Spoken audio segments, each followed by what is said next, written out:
کعبہ شریف حضرت آدم علیہ السلام سے لے کر عرب میں قریش کے زمانے تک عبادت کا مرکز رہا، اور نہ صرف جزیرہ عرب بلکہ پوری دنیا میں ابراہیم علیہ السلام کے ماننے والے کعبہ کو یکتا پرستی کا مرکز مانتے رہے۔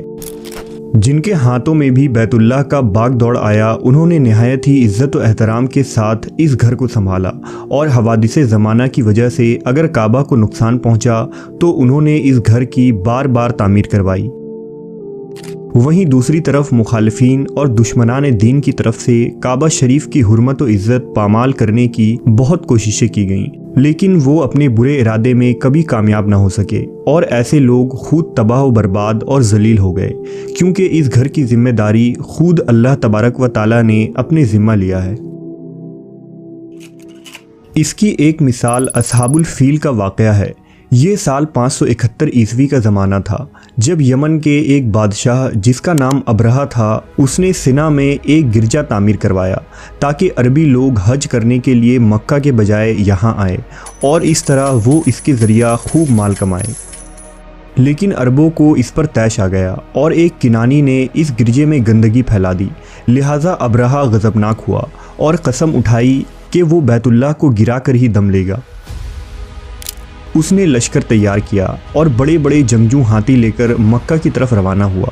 اس وقت مکہ کے سردار جناب عبد المطلب تھے، جو حضرت محمد صلی اللہ علیہ وسلم کے دادا ہیں۔ عبد المطلب نے اس موقع پر فرمایا تھا کہ اس گھر یعنی بیت اللہ کا ایک مالک ہے اور وہ خود اس کی حفاظت کرے گا۔ لہٰذا جب ابرہہ ہاتھیوں کے لشکر سمیت مکہ کے باہر پہنچا تو اللہ کے حکم سے سمندر کی طرف سے پرندوں کے جھنڈ نمودار ہوئے۔ ہر پرندے کے منہ اور پنجوں میں پتھر تھے۔ ان پرندوں نے لشکر ابرہہ پر ان پتھروں کو برسانا شروع کر دیا، لہٰذا یہ پتھر جسے بھی لگتا اسے چیر پھاڑ ڈالتا، اور اس طرح ابرہہ کے اس لشکر کو ابابیل جیسے ادنا سے پرندے کے جھنڈ نے ہلاک کر ڈالا۔ اس واقعے کا دوسرے قبائل پر بہت اثر پڑا۔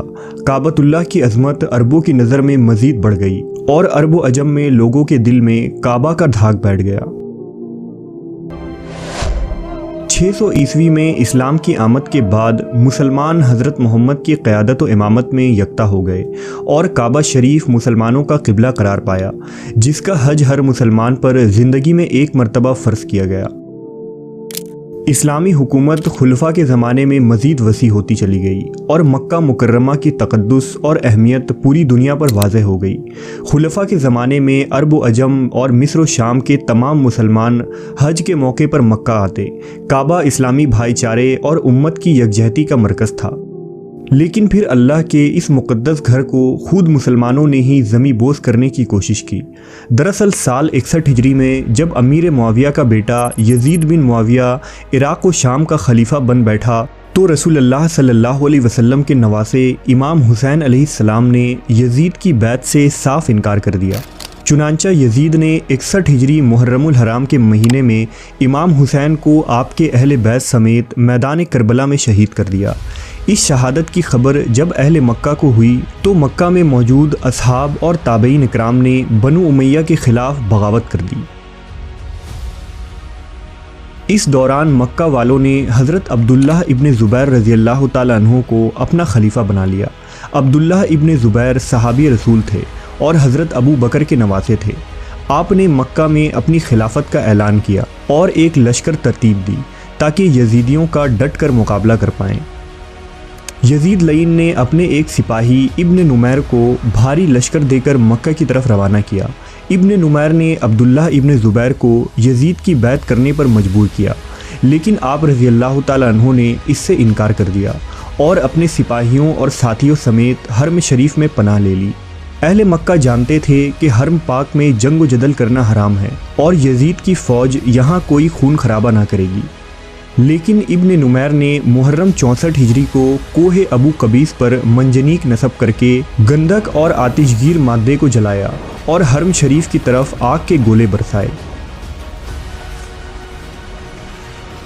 لہٰذا اس گولہ باری سے خانہ کعبہ کے غلاف میں آگ لگ گئی، اور پتھروں کے گرنے سے کعبہ کی دیواریں اس قدر کمزور ہو گئی کہ ایسا معلوم ہوتا تھا کہ ان قریب دیواریں گر جائیں گی۔ عالم اسلام کے آنکھوں سے آنسو جاری تھا۔ مسلمان کا سینہ غم و دکھ کے پہاڑ تلے دب گیا تھا کہ کس طرح نام نہاد مسلمانوں نے اقتدار و حکومت کے خاطر ابراہیم خلیل اللہ کے اس گھر پر دھاوا بول دیا۔ بہرحال حضرت عبداللہ ابن زبیر رضی اللہ تعالیٰ عنہ نے استخارے کے بعد خانہ کعبہ کو منہدم کر کے زمین کے برابر کر دیا اور اس کی بنیادوں پر اسے دوبارہ قائم کیا، جس میں حتیم کو بھی ملا لیا گیا۔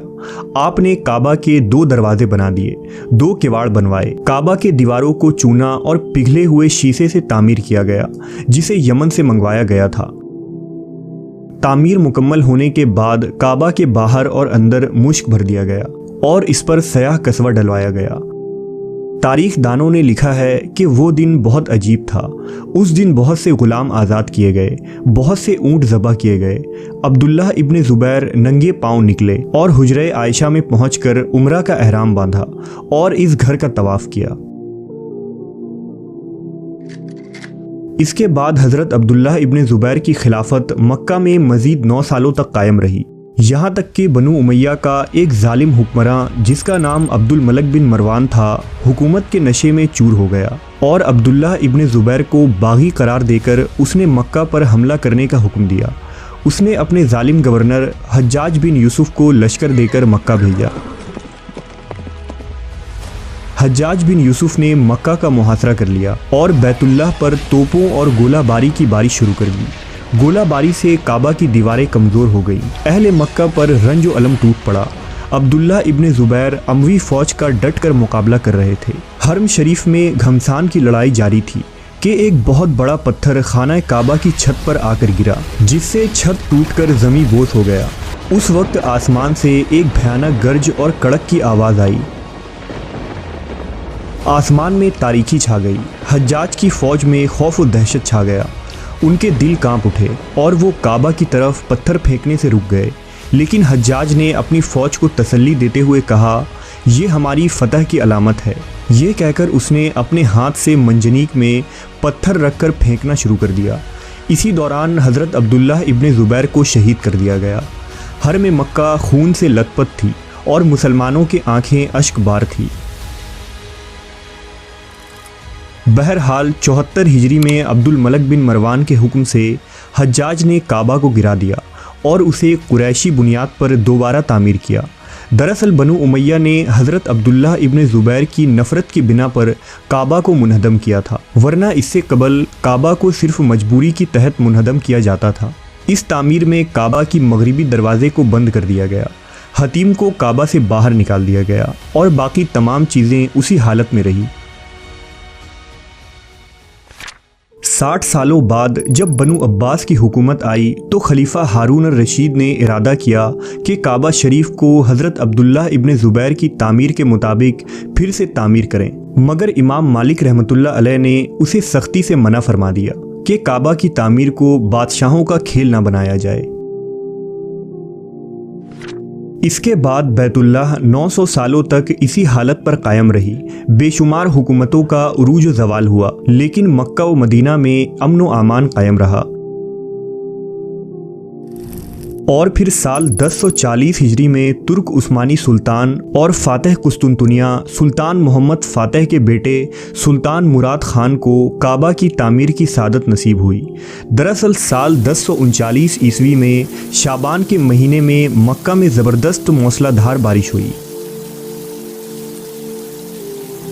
ایسی بارش پہلے کبھی نہیں دیکھی گئی تھی، یہاں تک کہ سیلاب کا پانی مسجد حرم میں داخل ہو گیا اور پانی کعبہ کے بنیادوں سے 2 میٹر اوپر آ گیا۔ سیلاب کی تیز لہروں سے کعبہ کی 2 دیواریں گر گئیں اور ایک دیوار زمین کی جانب جھک گیا۔